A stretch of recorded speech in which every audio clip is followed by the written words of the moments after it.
მოგესალმებით Crash 525-ის სერვისებიდან. ჩვენი გადაცემა გვინო მიყვარს და ტრადიციულად ჩვენ ვართ დღეს ტრადიციული ქვევრის ღვინის მარანში ამ ნაწილში, იმიტომ რომ ჩვენი სტუმარი დღეს არის იაგო გიტარიშვილი და სხვანაირად ვერ დავხვდებოდით იაგოს, თუმცა ჩვენ წინა გადაცემებში ბევრი ვისაუბრეთ ასევე კლასიკურ მეღვინეობაზეც. მაგრამ რომელსაც ზოგადად შეგვიძლია მე და იაგო ისედაც შევეხოთ ამ ნაწილსაც, იმიტომ რომ ჩვენ როგორც მეღვინეებს ეს უკვე აინტერესებს და ეს არ არის რომ ჩვენ რაღაც ერთი ვიწრო ხედვით მივდივართ მეღვინეობაში, მაგრამ ქვევრის ნაწილში, ქვევრის ღვინის დაყენებაში ამხელა გამოცდილება აქვს იაგოს და აუცილებლად მინდა რომ ორი სიტყვით თვითონაც გავგიზიარებს თავის გამოცდილებას და ასევე მომავალ გეგმებსაც და ჩვენ სერვისებთან შეხებითაც ვეტყვის ორ სიტყვას თავის რჩევას და თავის ემოციას. დიდი მადლობა. პირიქით, ძალიან მიხარია რომ დღეს თქვენთან ვსტუმრობთ, იმიტომ რომ ისეც მიხარია, მაგრამ მარანში ამ ადგილას, რომელიც არის მე ვფიქრობ ახალი კულტურის შექმნელი, რომელიც ამ ჩვენ ძველ კულტურას ძალიან სჭირდება თავისი სიახლეებით, თავისი კულტურით და მე ვფიქრობ, რომ ეს კიდევ უფრო წარმატებული იქნება, იმიტომ ჯერ ყველა სიახლეს რაღაცა დრო ჭირდება, მაგრამ ძალიან მნიშვნელოვანია კიდევ და ყველა ვარიანტში შეუწყობს როგორც თვითმარნების განვითარებას, გულის ხარისხის გაუმჯობესებას და ამ წარმოჩენებას თუნდაც ამ ჩვენ ძველი კულტურის ასეთ ქვის უნიკვია სწორად და ხარისხიერ. კიდე ძალიან მნიშვნელოვანია რომ ის მოცულობები, რასაც ჩვენ ვაწარმოებთ ქვევრის, ეხლა ჩვენ მარანში სადაც ვიყავით, ეს არის დაახლოებით 30-35 ტონიანი მარანი. ყურძენი რო წარმოვიდგინოთ, იაგოსაც იცით რომ თავისი ესეთი შემოფარგლული, შეზღუდული წარმოება აქვს, თან მნიშვნელოვანი ის არის რომ მხოლოდ საკუთარი ვენახიდან აწარმოებს იაგო ღვინოებს, ანუ ყურძენს საკუთარი ვენახიდან მიღებულს და რაღაცნაირად ცოტა კიზდი წარმოებას, მაგრამ ეს ესეთი ძალიან ფრთხილი ნაბიჯებით ხდება და რაც ძალიან მნიშვნელოვანია საყურადღებოდ ყველასთვის, ახალ დამწყებებისთვისაც. იმიტომ რომ წლიდან წლამდე შეიძლება რაღაც ბევრი სურვილი გქონდეს, ზოგი ღვინო შეიძლება ზოგი ქვევრი ისე არ გამოვიდეს და ამის ესე სხვებს შეწირვა მოგიწიოს და ნაკლები აწარმოოს, ზოგ შემთხვევაში პირიქით მეტი იყოს და მოთხოვნაც იყოს, მაგრამ სახელს არ დიდი მნიშვნელობა, სახელის მოფრთხილებას და ჩვენი სერვისები, სადაც 35 ტონაზე არის შეზღუდული. ამიტომაც ჩვენი მსვენელებისთვის და პოტენციური დამკვეთებისთვის კიდევ ერთხელ მინდა ის გავიმეორო, რომ დაახლოებით 3 თვით ადრე ხდება ხოლმე დაჯავშნა ჩვენთან სერვისის და ეს ძალიან მნიშვნელოვანია, აქ შეზღუდვა ჩვენ დაახლოებით გვაქვს ესე რომ ტონა ნახევარი ღვინო მაინც უნდა დააყენოს დამკვეთმა, რაც დაახლოებით 3 ტონას, 3.5 ტონა ყურძენს გულისხმობს, გააჩნია ყურძნის ჯიშს, ხო?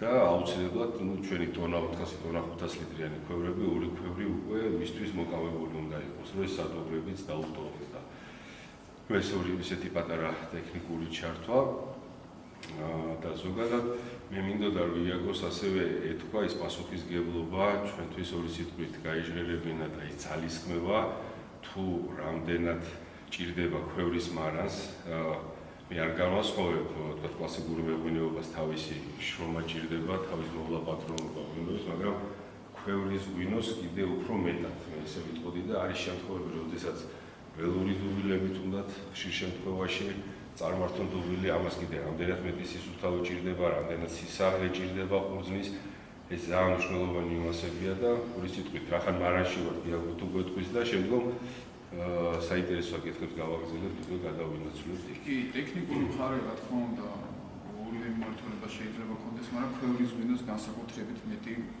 ასე ვთქვათ, კრიტიკული წერტილებია, ხო? მეტი გამოწვევები აქვს, მეტი სიფრთხილე ჭირდება, მეტი რისკებია. ხო, თიხასთან როცა მუშაობ, მეტი გამოცდილება გჭირდება, მეტი ზოგადი განათლება გჭირდება მეღვინეობაში.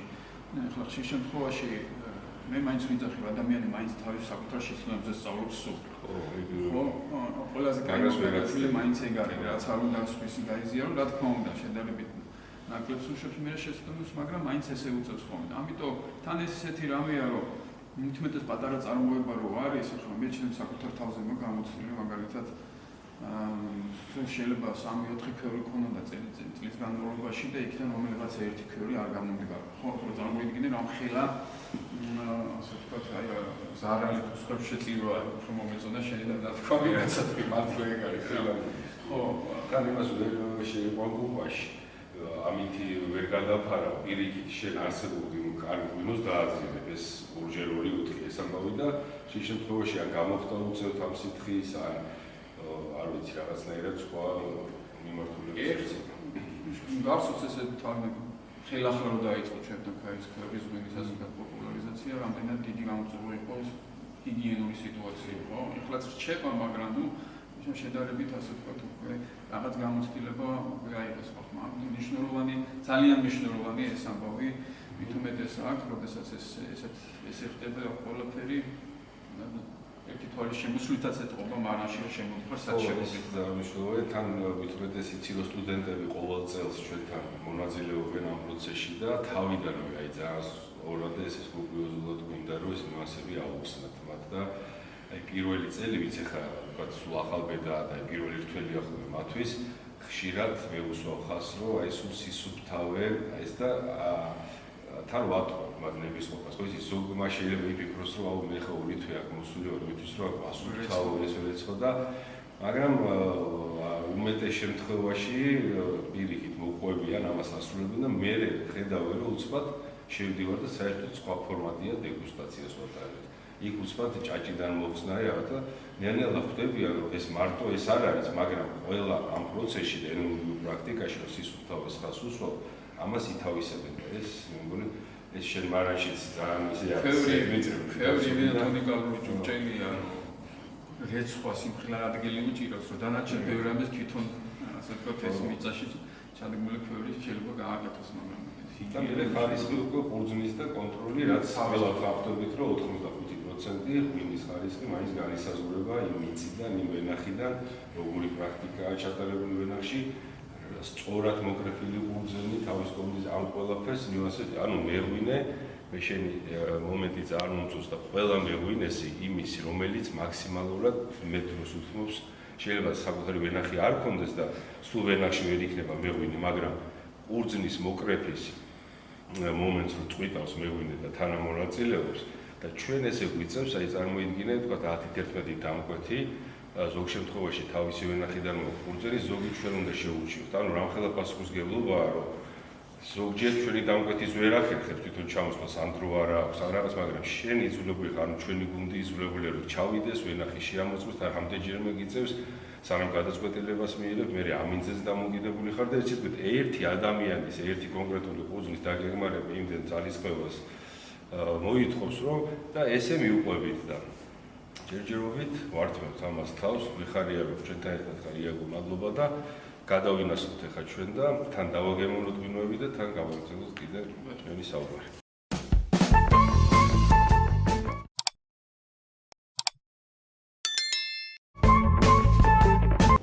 ჩვენ თან გადმოვინაცვლეთ ჩვენ სადეგუსტაციო სივრცეში და თან ვაგემოვნებთ ღვინოებს. ეხლა მე ჩამოვასხი იაგოს ჩინური 20-24 წლის მოსავალი.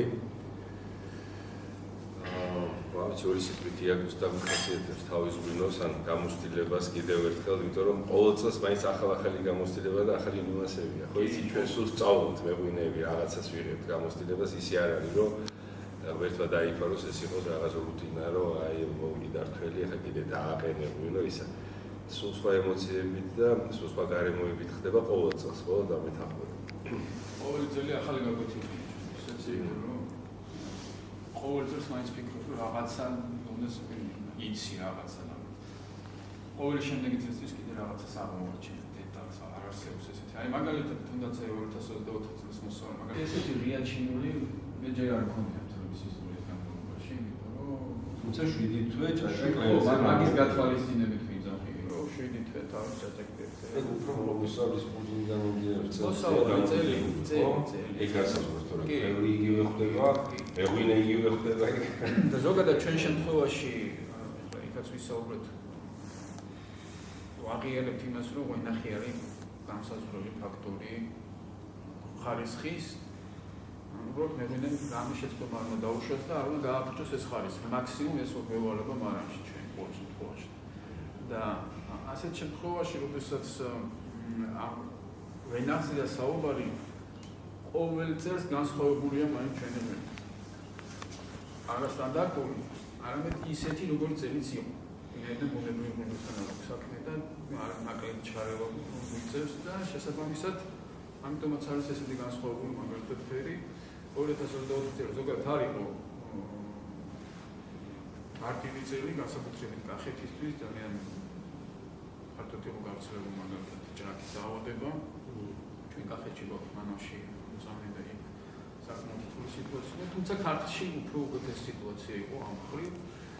ერთადერთი ისე გაზაფხული იყო ძალიან ცოტა გრილი და წვიმიანი და ცოტა ყინვებიც შემოგვეყარა, შემოგვეჩვია ბოლო პერიოდში, თუმცა სხვა მხრივ საფხულმა და შემოგვეყარა გარდაიარა. აი 25 წლის მოსავალი კიდე კახეთს გაუჩნდა ძალიან ყოველას როგორი წვიმები და ვერ ციფრებოდა ფუნქციონი და ყობა დაიწყო და ქართლი თვითონ კიდე კარგად ჩაიარა და რაჭაშიც კარგი თველი იყო, მე ბოლოსკენ ისე ვაურია. კარდენალში და გურჯანში შაქარი არ ექნება.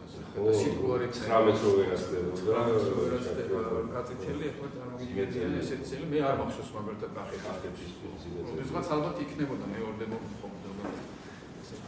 და აი ეს ძალიან საინტერესო მომენტი თქვი იაგო და ძალიან მნიშვნელოვანი ხა მეც თან შეთან საუბარში ჩვენ სერვისებზე ჩვენ რომ ვებსახურები წვებს უნებს უყურეთ ხა მეც დავფიქრდი აქ ხას გავყვევი რომ რამდენად მნიშვნელოვანია ჩვენ გამკვეთთან აი თავიდანვე ოპტიმისტიკაზე საუბარი როგორი ტიპის გვინო გინა ტრადიციულ ნაწილში იციშენ და კლასიკურადაც უნებს უყურეთ ჩვენ დავკვეთებთ და მაქსიმალურად ჩართულები ვართ ფუნქციის ხარისხის სწორად მოგარაში მარნამდე, ანუ ჯერ ისინი გვაწვდობენ თავის შემთხვევაში თუ სადაავთ ვენახები არის დამკვეთები ხშირად რომ აი კონკრეტულად თავისი ეს მიკროზონა ის ვაზის უბანი იქნება თუ ეს კახეთის მხარე იქნება თუ ეს მუხრანის ველები იქნება ის სადაც აპოლკამის ზონა აინტერესებს რომ ის ადგილი უნდა იმიტომ რომ იქ აქვს რაღაც მამამისეული სახლი პირობითად იქ მან შეიძლება მე ტურისტულად ააწყოს მიღებები დაიწყოს და მისთვის არა აქვს მნიშვნელობა ისი რა გადაწყვეტილება მიიღეს რომ იმას არ რჩება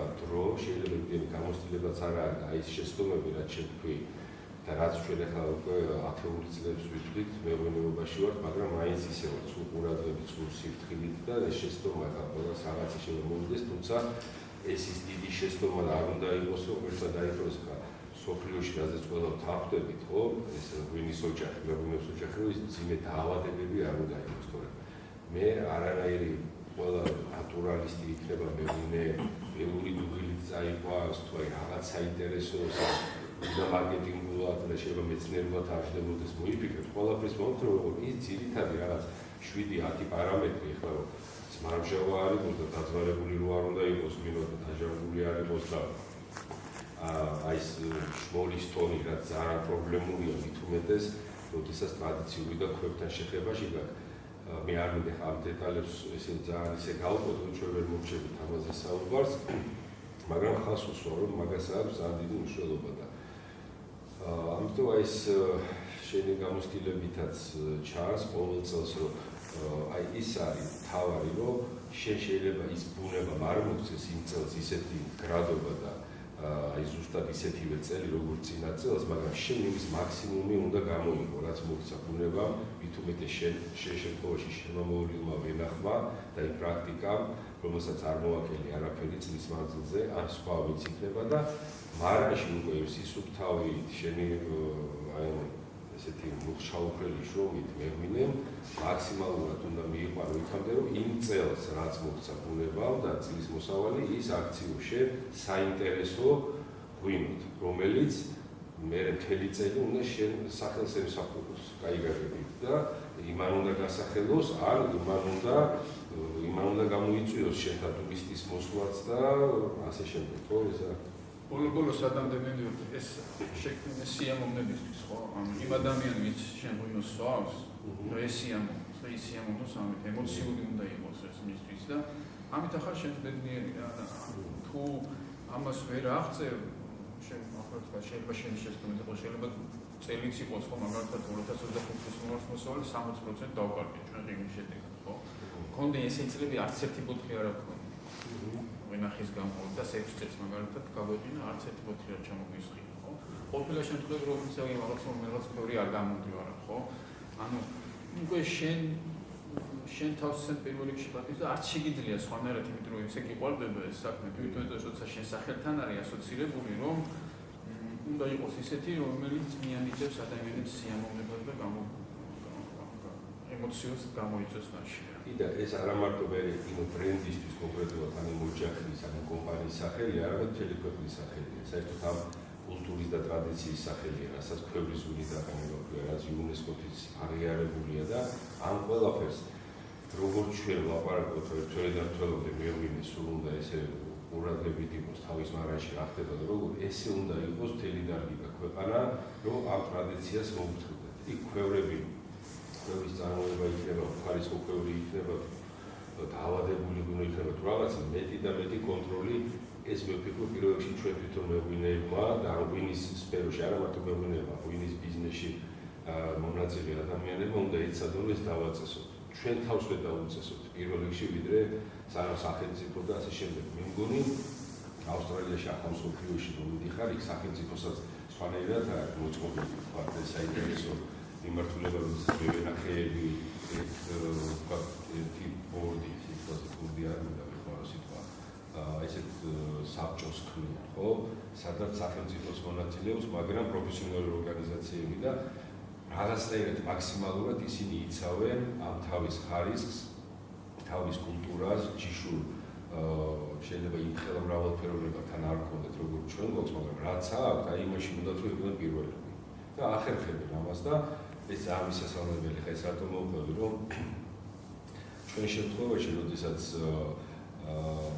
აი მოდიან დამკვეთები, რომლებსაც არ აქვს ეს გამოცდილება, ჯერ გამოფენაზეც არ გასულა, თქვა ვინო არ გაუტანია ამას, ანუ მარკეტინგულად ეს როგორ შეიფუთოს, მიუხედავად იმისა, აქ რამდენად საინტერესო როლიც არ უნდა დავაყენოთ და ამით ახები, რომ მარკეტინგულად ამის შეფუთვა, ამ ისტორიის ესე გაიგაგების სწორად გაყიდვა და კარგი ღვინო არ არის საკმარისი იმის რომ გაყიდო. არ არის საკმარისი. თავის კიდე კარგი ღვინო არ გაყიდის, ესეთი გამონათქვამიც არსებობს სხვადასხვა და თუმცა გერმანელებს აქვს კიდე როგორი გამონათქვამი ხო გახსოვს, კარგი ღვინო ის არის, რომელიც იყიდება. ხო და ეგეც შეიძლება სხვანაირად ეს. სამივე ყველაფრის ერთობლიობა. სამივე ასams მაგარსებას სუფლდება და ეგრეც არის.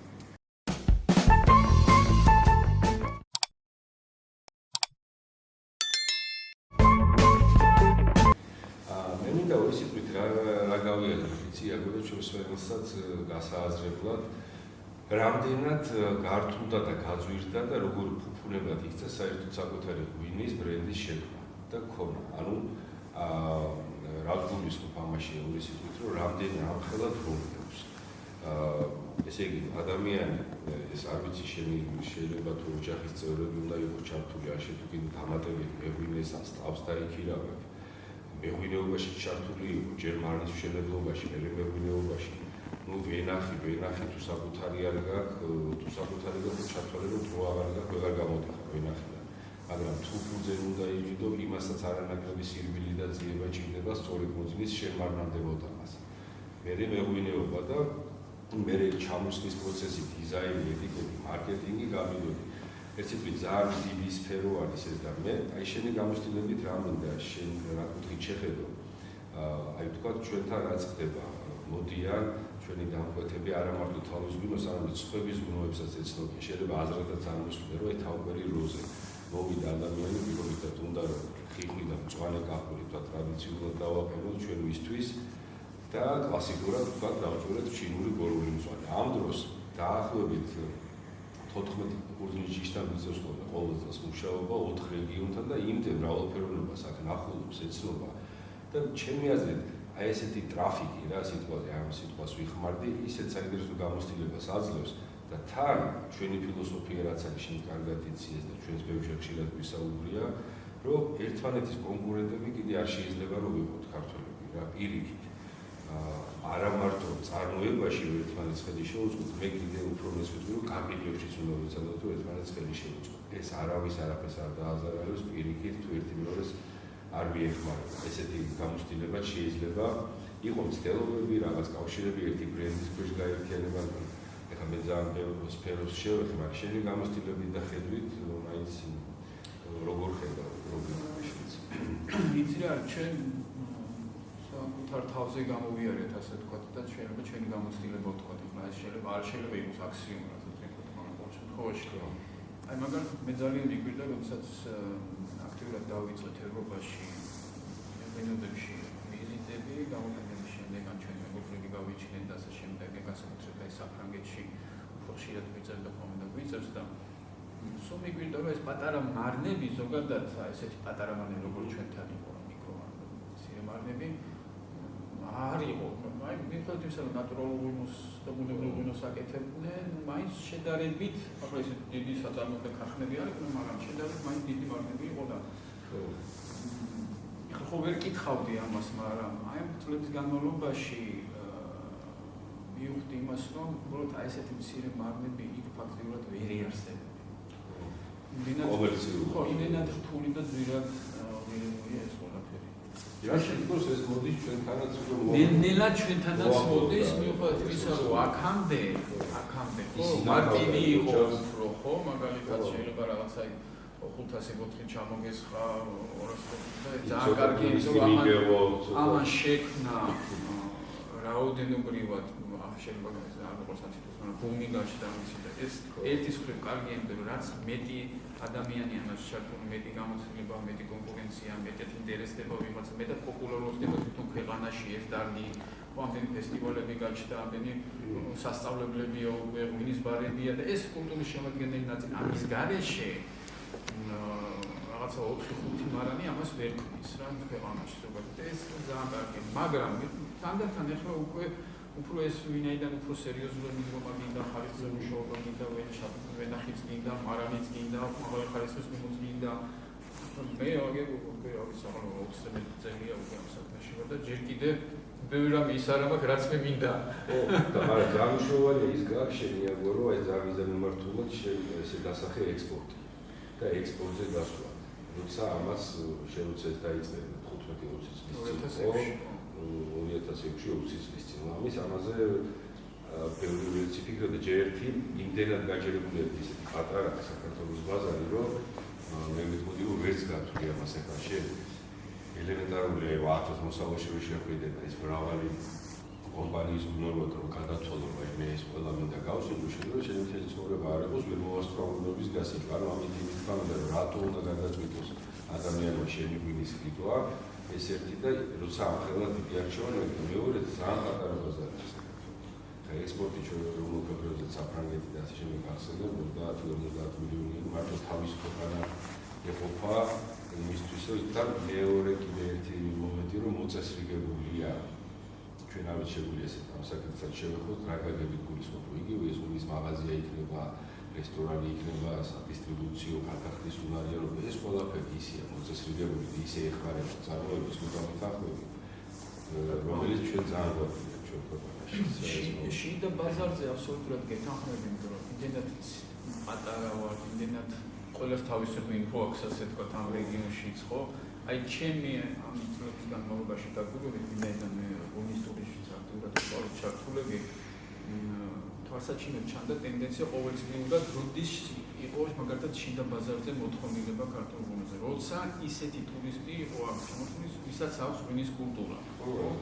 მაგალითად ის ქვეყნები სადაც სვამენ ღვინოს ახლა კონკრეტულ ქვეყნებში ჩამონათვალი არ არის.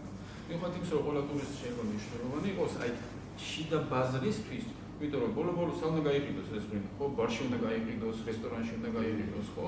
და თუ ისეთი ქვეყნები არ ჩამოსულა, რომელსაც ამ ღვინის კულტურა არ აქვს და არ სვავენ, შესაბამისად ამაზე მოთხოვნილება უფრო კლებულობს და აი შიდა ბაზარი დიდი ნაწილი, რომელიც რამოდენიმე წელი იყო, როდესაც საკმაოდ კარგად წამოვიდა და ძირითადად მისი შემადგენელი ნაწილი იყო დამმართველობა და მნიშვნელოვანი იქნება ქვეყანაში დინამიკის და ჩვენ ძალიან საინტერესოა იაგოსთან ერთად ძალიან ბევრ საკითხებზე შევლობა. ჩვენ რა თქმა უნდა ამ 30 წუთიან გადაცემაში ვერ ჩავარდებთ ყველაფერს, თუმცა შეგვიძლია გავიმეოროთ, კიდევ მოვიწვიოთ იაგო და ისედაც ჩვენ ხშირი სტუმარი არის და გულშემატკივარი ჩვენი, როგორც ჩვენ ასევე მისი და ორი სიტყვით უკვე იმის თქვა მინდა, რომ 2026-ის თველისთვის ფაქტიურად ჩვენ მზადდება დავიწყეთ. ჩვენ ხო იცით ისიც ძალიან შეიძლება გერმანული წესით უდგებით, იმიტომ რომ ჩვენთვისაც ზიანო მნიშვნელოვანია, რომ სწორად და სწორ დროს დავინახოთ და მაქსიმალურად ადრე პოტენციური დამკვეთები, რომ ის დაჯავშნა გავაკეთოთ, შესაბამისი ჭურჭელი თუ დამატებით გადაიარაღება გვინდა და საქართველოში ხო იცით ცოტა ბოლოს ესე აგვისტოსკენ და უბრალოდ გადაწყვიტოს ხოლმე ბევრი ემოციურად რომ მე მინდა თქვენთან უნდა დავაყენო, მაგრამ ეს გადაცემებიც მათ შორის იმას ემსახურება, რომ შევაჩვიოთ ქართველი უცხოელი ჩვენ უცხოელი დამკვეთებიც გვყავს მომხმარებელია მსურველი ღვინის დაყენების, რომ უფრო ადრე დაიწყოს ამაზე საუბარი. თან მით უმეტეს ჩვენ რამდენი რაღაც სტოკები გვაქვს ღვინოების ქვევრის კლასიკური, რომელიც პირობითად ისევ ასხავთ ხოლმე, რომ ეტიკეტის გარეშე ის ზოგ შეუძლია მოვიდეს მაგალითად და აი ამ ღვინის შეძენით დაიწყოს თავის ბრენდის მშენებლობა და არც დაევედოს 2026, ან 2026-ის მოლოდინში გაეცნოს აქაურობას, გაგვაცნოს რა ვენახები უნდა, რა სტილისტიკა უნდა ღვინის, ეხლა მე არ ვსაუბრობ ეს თემებით ადრე და ჩვენ ყოველდღე შევიდეთ ამაზე ვისაუბროთ, მაგრამ მაინც მინდა რომ ესეთი რჩევა მივცეთ და ზოგადად ჩვენთვის ვენახებს მეგობრებს კალენდარულ წელი ახალი წელი სხვანაირად იწყება რა. სხვანაირი ათვლებით სექტემბრი და სექტემბერი დაწყებული იყო რა თქმა უნდა ეს აქტივობა მიუხედავად იმისა, რომ ჯერ მაგრამ აქედან რეიწყება. მაგალითად ეს ფიქრი სულ არის მაგალითად ამ შემოდგომაზე რთველზე როგორ მომზადებულები შევხვდებით, ხო? ეს იმდენად რთული ამბავია რთვლის მიღება ზოგადად ხუთის მიღება გადამუშავება და ასე შემდეგ, რომ რაც ადრე დაიწყოს ადამიანთა დაგისმენთ ეს იგი განსაკუთრებით იმ შემთხვევაში, როდესაც ესეც სერვისი შეიძლება რომ ისარგებლოს და თანაც დიდი რაოდენობები ამ ეტაპზე არ არის. ჩვენ დაახლოებით 250 ტონიანი მარანი ვართ, ხა წარმოდგენისთვის 300,000 ტონაზე მიწები ყოველდღიურად იკვლევება, პლუს მინუს როგორი წები იყო, ნაწილობრივ რაღაც სახელმწიფო ქარხანაში მიდის თუ ის დასეტყვილი იქნება თუ დაზიანებული, მაგრამ ეხლა მე რაც ციფრსაც ვლაპარაკობ, პირობითად ჩვენ პოტენციალ დაგვეცეს 20 ტონა თუ 30 ტონა მოგზები, რომელიც უნდა რომ მოიტანოს უბრალოდ 10-20,000 მოკლის შექმნას, ის რაოდენობა ყოველთვის იქნება არის, მაგრამ მაგასაც მაინც დიდი ყურადღება უნდა და წინასწარ დაბევება უნდა იმ ვენახსაც, ჩასვლა უნდა, ნახვა უნდა და ამიტომ ვამბობ, რომ ეხლა აგვისტოში როგორ ვამბობ ხარისხიანი ყურძნები არ ვიცი, ძალიან რთულია, ხო? ამიტომ წინასწარ უნდა იცოდე, მაგრამ რა თქმა უნდა ყურძნები და საიდან და მისგან და ეს შეფეთიში სულ ითუმეტეს გამაში არის მოთხოვნად.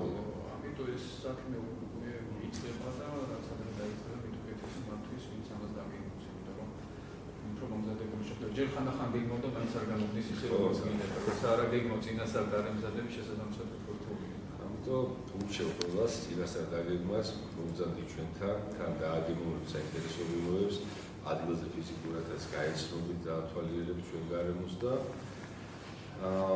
დღეს ამით შევაჯამებთ ჩვენ გადაცემას. მე მინდა წარმატებებს რომ იაგოს, მადლობა უთხრა ჩვენ საქმისთვის, რჩევებისთვის და ბედნიერი წარმატებული 2026 გქონოდეს თელ დარგს და თელ ქვეყანას. საერთოდ დავიწყეთ, იქიდან ვაკეთებთ დასტურებას, იქ ვამთავრებთ. ასე რომ ეს ქვევრები, რომლებიც სარიელია დაიკირება, ეგრეთ წოდებული, იმიტომ რომ აი იმ წუთას გარეცხვა კეთდება, რაც ჩვენები არის. კი, ეს ბოჟაძის, არა, ბოჟაძე არა, იმერეთში ტყებლობანა კაპანაძის ქვევრებია. ჩვენ რომ მოვედით უკვე დაგვხვდა ეს ქვევრები. ყველა გარეცხვის შემდგომ მაინც ვავსებთ, ვაკვირდებით, უარუშებს და არა და თუ მოიცი მაინც ქვევრები ესე გამოდგომაზეა და მაქსიმალურად უვლით რომ ერთმა დაიფავოს, ახლა ამის შეცვლა არ დაგვჭირდეს. ვაკვირდებით, რომ ეს შუა ისტორია ყველაზე საშიში რაც არის, რომ არ აძლევდეს ღვინოს, ეს ერთ-ერთი ყველაზე ცუდი დაავადება, რომელსაც მე ვეღარაც იცით, ქვევს კი იცი შენესი. ხო, ასე რომ მაინც ამ დაკირვით ვინახავთ და როგორც ანტისეპტიკი კარგია ეს და ალბათ შემოვიდა ჩვენ იაგოს გადავცეთ საჩუქრები თავისი პერსონალური ეტიკეტებით. ეს არის საფერავი, ნახევრადმშრალი, 20-24-ის მოსავალი და ორივე ქვევია სხვათა შორის, მე გააგრძელა ჯურჯელში და ჩინებული ჩვენი ესე 20-24 დღეს. ძალიან დიდი მადლობა. საჩუქრის გარეშე ცუმი ხარია გასვლა რა. ძალიან დიდი მადლობა. ეს ესეთი პატარა იდეა ესეთი. იმედი მაქვს რომ ცოტა დიდი ხანი შევინახო რომ მე ერთად გავსვი.